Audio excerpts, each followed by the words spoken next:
അതായത് ഫോർട്ട് കൊച്ചിയാണ് കേട്ടോ ഇത്. ഫോർട്ട് കൊച്ചിയിലെ വൈകുന്നേരം 5 മണിക്കുള്ള ഇതിൻ്റെ ദൃശ്യങ്ങളാണ് ഈ കാണേണ്ടത്.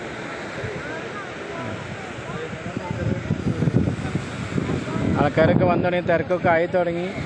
വെയിൽ മാറി വന്നിട്ട് ഇവിടുത്തെ നല്ല എന്താ തിരമാലകളൊക്കെ അടിച്ചു കയറി വരണം. നല്ല കാറ്റ് വരണ്ട, നല്ല തണുത്ത കാറ്റുണ്ട്. അതിൻ്റെ കൂടെ ചൂട് അറിയില്ല. സൂര്യനൊക്കെ ഏകദേശം അസ്തമിച്ചു തുടങ്ങി.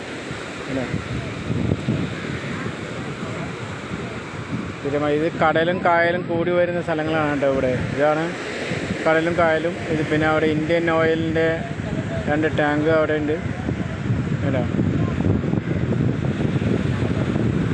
അവിടെയാണ് കായലും കടലും കൂടി ചേരുന്ന സ്ഥലം. ഇത്രയും തിരമാലകളാണ്.